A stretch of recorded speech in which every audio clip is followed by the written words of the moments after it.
பெரிய ஐபிஎஸ் ஆஃபீஸராக இருக்காங்க. இவங்க வந்துட்டு பணம் சம்பாதிக்கணும் அப்படின்னா அதிலே இருந்திருப்பாங்க. இவர் வந்துட்டு எனக்கு வந்து பணமும் பேரும் புகழ முக்கியம் இல்லை, என் நாட்டு மக்களுக்கு நான் ஏதாச்சும் ஒன்று செய்யணும், பெரிய லெவலில் செய்யணும். ஏன்னா அவங்க வந்து அந்த போலீஸ் அதிகாரியாக இருக்கும்போது வந்து நிறைய யாரெல்லாம் மக்கள் கஷ்டப்படுறாங்க, யாரெல்லாம் வந்துட்டு துன்பத்தை அனுபவம் இருக்காங்க, அவங்க எல்லாம் பார்த்துருக்காங்க. ஸோ அதை பார்த்துட்டு அந்த பதவி வந்து ராஜினாமா செஞ்சுட்டு இந்த ஊர் மக்களுக்கு ஏதாச்சும் ஒரு பெயின் பண்ணணுன்ற ஒரு நோக்கத்தில் இங்கே வந்திருக்கிறாங்க. கண்டிப்பாக வந்து அவர் வந்து அடுத்த மாநிலத்துக்கே அவ்வளோ செஞ்சுருக்கும் போது இந்த மாநிலத்துக்கு இந்த ஊருக்கு எவ்வளோ நல்ல விஷயம் செய்வாங்கன்னு நீங்கள் கொஞ்சம் கூட்டு கவனிங்க. அவருக்கு வந்து அந்த மாதிரி லீடரை வந்து நீங்கள் தேர்ந்தெடுத்தீங்க, நீங்களும் நல்லா இருப்பீங்க, உங்கள் பிள்ளைங்களும் நல்லா இருப்பாங்க. வருங்காலத்தில் வந்துட்டு இந்த நாட்டில் வந்து ஒரு சேஞ்சஸ் வேணும்னு சொல்லி நாங்கள் வந்து யூத்ஸ் எல்லாம் வந்து நாங்கள் வந்து எதிர்பார்த்துருக்கோம். எங்களுக்கு வந்து ஒரு நல்ல லீடர் வேணும்.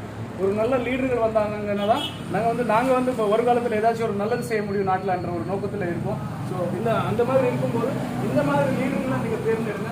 தயவு செஞ்சு அவருக்கு வந்து ஸ்டார்டிங்லேயே இருக்குது இந்த தாமரை சின்னத்தில் இருக்காங்க. இப்போ உங்களுக்கு தெரியும் இந்த ஜெயலலிதா அம்மாவுக்கும் கட்சியில் இணைஞ்சிருக்கிறாங்க. ஸோ தயவு செஞ்சு அவர் இந்த முறை தேர்ந்தெடுத்து பாருங்கள். நிச்சயமாக இந்த ஊரில் இருக்கிற எல்லா ஏழை மக்களுக்கும் ஒரு விடிகாலம் பொறுப்பு அப்படின்னா. ஸோ ரொம்ப நன்றி.